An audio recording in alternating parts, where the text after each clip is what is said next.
some of those pillars, I guess best way to put it, like you said, pillars. Number one definitely is...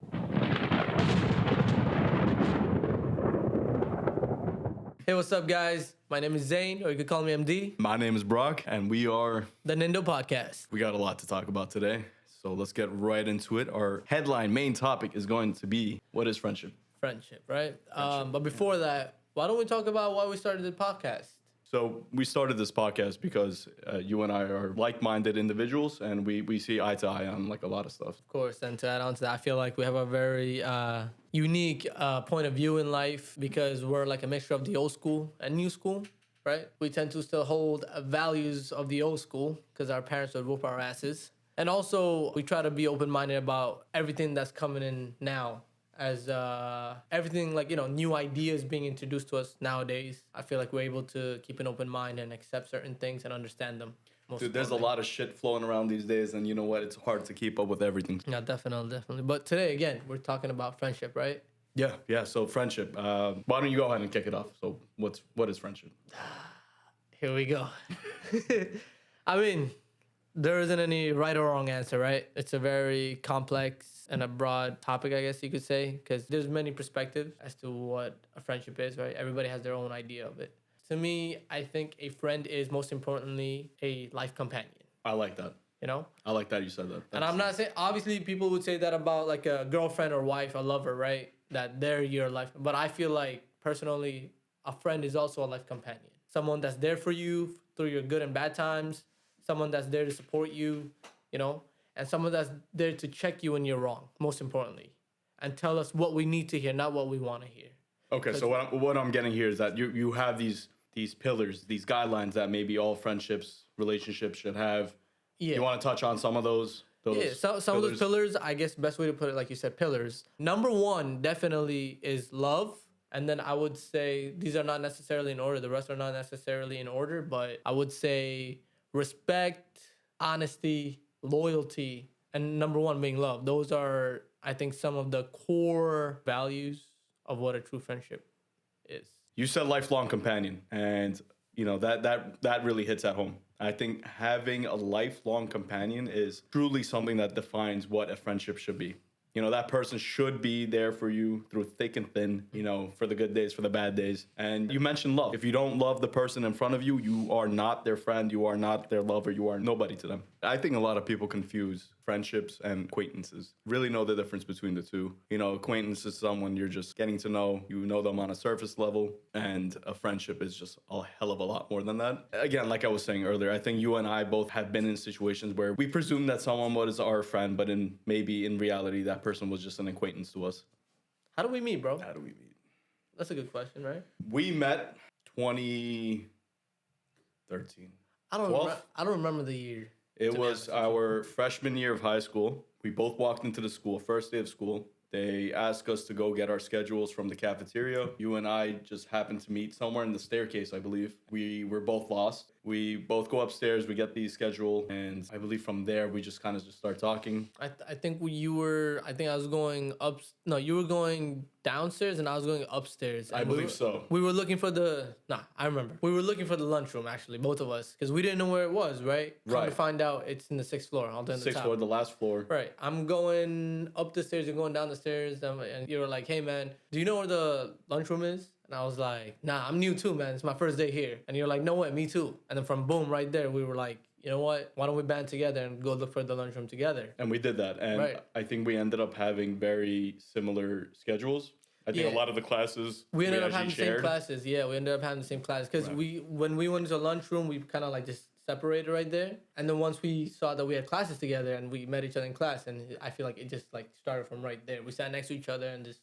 Right, and that friendship continued outside of school. I mean, there would be plenty of days where him and I would cut school. We just go to the nearest like McDonald's or Subway. I don't think it was days. It was like hundreds. Because there was a year, what was it, sophomore year? It was almost 100 days. I don't remember my freshman year of high school. I'll just put it to you guys that way. But so yeah, no, we would go to like a McDonald's, sit down for hours. We just sit down, would both buy food. We didn't have much money at the time, but we would sit down. We would just talk for hours. And not only was this because we needed to stall time before going home, but also because we genuinely enjoyed each other's company. And I think that's what really progressed the friendship. What really kind of connected us was the similar situations and circumstances that we were living under and going through. That's actually a very good point. We had a very similar upbringing. I think when it comes down to our culture, maybe our parents, financial situations at the time, religion. Right. And I think when you just mix all these components together, you get a good friendship that's starting off. And then over the years, you've always been there for me. I could always rely on you, and you really are just an outstanding friend.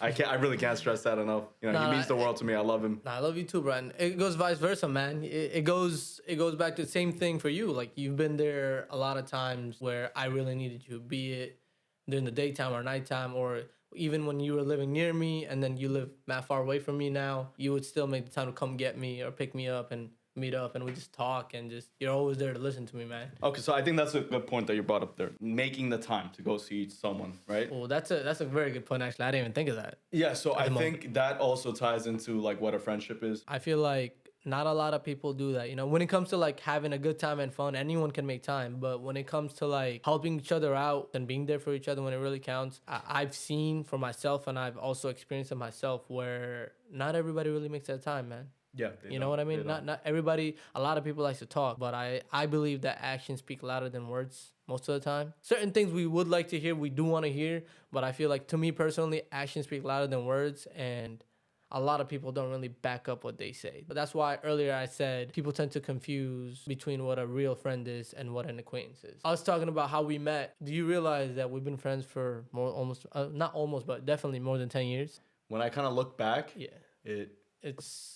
it feels long, but also at the same time, I vividly remember the day I met you. Hey, we still have a whole lifetime to go, man. We're still young. Yeah, that's another thing. And actually, that's a perfect segue into maybe our next topic here, which is how our friendship survived. I think it's everything we just talked about. Being there for one another, the love, the respect, the loyalty. I think all of those, we've both owned up to those components, those values on each other's ends, hence why we're still friends today. Man. You know what's crazy is that I think I can speak for both of us when I say it's the freshman year of high school. We met a lot of people, but by the end of it all, it was only one or two people that we can really say are our friends, right? One of our friends are not here at the moment, but the other being each other. Once I was, done with school and just, I realized that a lot of people that I considered my friends weren't really my friends. They were just there because I was there too. One of the people that really stuck out for me and was there for me, if not the only person, was really you, bro. And I appreciate that. It's been like that since day one, I guess you could say, for both of us. That's not something a lot of people can say for each other, Well, that really means a lot to me. Thank you. That's just the fact and truth. I feel like nowadays friendship isn't really valued. People use one another, for their own gains or whatever motives they have. So I feel like when it comes to being friends, we should really learn to value our friendships, learn to value the person themselves, make the time, be there for them, for not just for their good times, but mainly for their bad times, and just really be there to support one another, and really talk about important things, things that we're going through, and help each other grow and help each other build our lives together, We really need that nowadays, and I don't really see that happening. That was very well said. No, I totally agree with you. I think nowadays the word friend is thrown out a lot. You really have to consider who your friends are. You have to consider who your acquaintances are. Really think about these things in life, because nothing in this life is more important than loving the people who are most important to you. That's true. And, you want to know the beauty of it is that there's a lot of fakes out here, right? But that's the beautiful thing, because that makes it so much easier to find who the real genuine people are in your life. So you know what, guys? All I can say really is that a friend of mine would always tell me is live in love and be there for the ones that you truly love. I think that about sums up what you and I sum it up and to keep it like simple. Yeah. Listen, if there was anything that resonated with you guys from what we talked about today, please leave it in the comments section down below. We'd really love to read it. Yeah, and definitely would love to hear your ideas on friendship and your viewpoints as well. Thank you so much for watching. Till next time. All right, guys, take care.